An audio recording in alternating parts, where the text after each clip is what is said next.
Hello दोस्तों, कैसे हैं आप लोग। प्रश्नावली 8.1 का प्रश्न संख्या 9 सॉल्व करेंगे।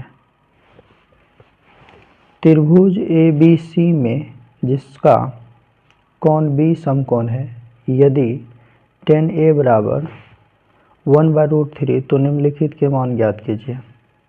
फर्स्ट नंबर क्वेश्चन दिया है sin A cos C plus cos A sin C। Second number question दिया है cos A cos C minus sin A sin C। इसे सॉल्व कर लेते हैं। पहले सॉल्यूशन, सबसे पहले हमें एक त्रिभुज बनाना है जिसका नाम रखना है ABC में जिसका कोण B समकोण होगा। एक समकोण त्रिभुज बना लेते हैं। पहले B समकोण हो गया, तो यहाँ A रख देंगे, B और C।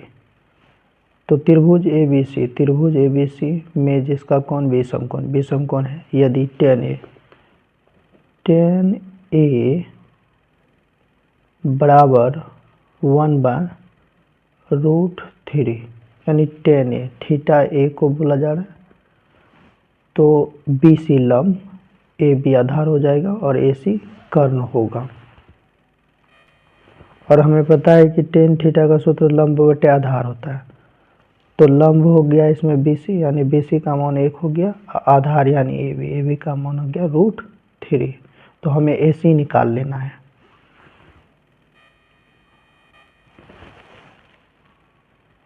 AC equal to √AB square plus BC square equal to AB का मान √3 है, √3 का स्क्वायर कर दिया, प्लस BC का मान 1 है, 1 का स्क्वायर कर दिया, इक्वल टू √3 का स्क्वायर करेंगे 3 हो जाएगा, प्लस 1 का स्क्वायर 1।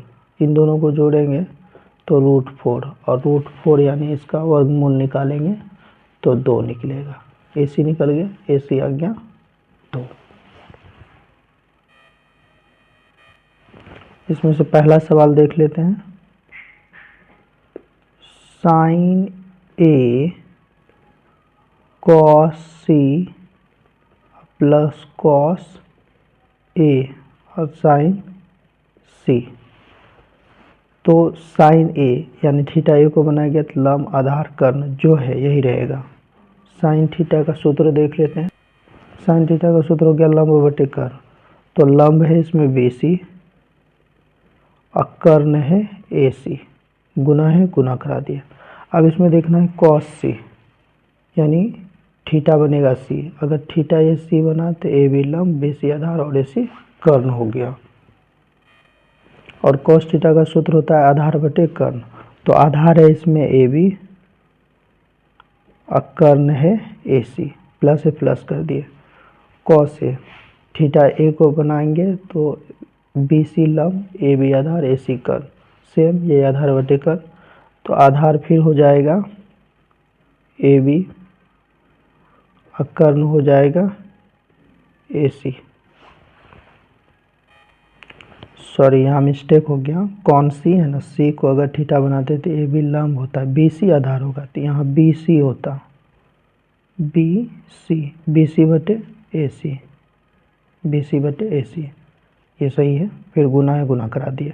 अब sin C थीटा तो लंब आधार कर्ण, और sin थीटा का सूत्र हो लंब बटे कर्ण। तो लंब है इसमें, अगर थीटा C है तो लंब हो गया AB और कर्ण हो गया AC। मान पुट कर लेते हैं इस पे।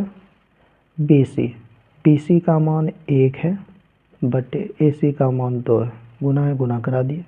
फिर BC का मान है 1 और AC का मान है 2, प्लस से प्लस कर दिए।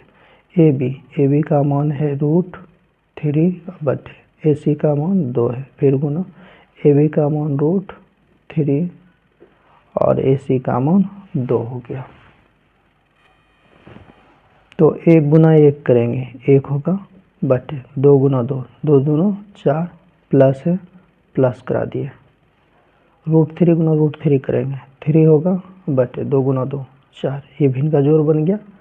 इन दोनों का एलसीएम निकालेंगे, 4 निकलेगा, 4 से 4 को भाग देंगे, 1, 1 गुना 1 करेंगे, 1 हो जाएगा, प्लस 4 से 4 को भाग दिए, 1, 1 गुना 3 करेंगे, 3। अब इन दोनों को जोड़ देना है, 3 1 4 और 4/4, 4 से 4 को काट देंगे तो 1 बचेगा, यानी आंसर देखा जाए तो 1, पहला का आंसर 1 हो गया। अब दूसरा नंबर सवाल देख लेते हैं। दूसरा नंबर है cos A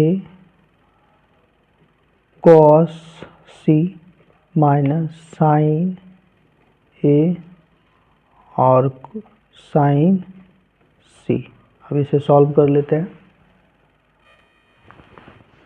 cos A है, थीटा ए तो लंब आधार कर्ण, और cos थीटा का सूत्र होता है आधार बटे कर्ण, तो आधार हो गया AB और कर्ण हो गया AC, फिर गुना ही गुना करा दिया, cos C, C थीटा होगा तो लंब आधार कर्ण, तो आधार अभी BC बन गया, फिर तो BC बटे AC, माइनस से माइनस कर दिया, साइन A यानी थीटा हो गया तो लंब आधार कर्ण, तो साइन थीटा को तो लंब बटे कर्ण, लंब है BC और कर्ण है AC, गुना है फिर कौन सी को थीटा बनाएंगे तो AB लंब हो जाएगा और BC आधार और AC कर्ण, इसका भी लंब बटे कर्ण ही होता है, तो लंब हो गया AB अब बटे AC। मान पुट कर लेते हैं। AB का मान है √3 बटे AC का मान 2 है, गुना है गुना करा दिया, BC का मान 1 है अब बटे AC का मान 2 है, माइनस माइनस कर दिए, BC का मान 1 बटे AC का मान 2 है, फिर गुना करा दिए, AB का मान है √3 और AC का मान है 2। अब इसे सॉल्व कर लेते हैं। √3 इंटू 1 करेंगे तो √3 हो जाएगा, बाय 2 इंटू 2 यानी 2 गुना 2 4, माइनस से माइनस कर दिए, 1 गुना √3 करेंगे तो √3 हो जाएगा बटे 2 गुना 2 करेंगे 4।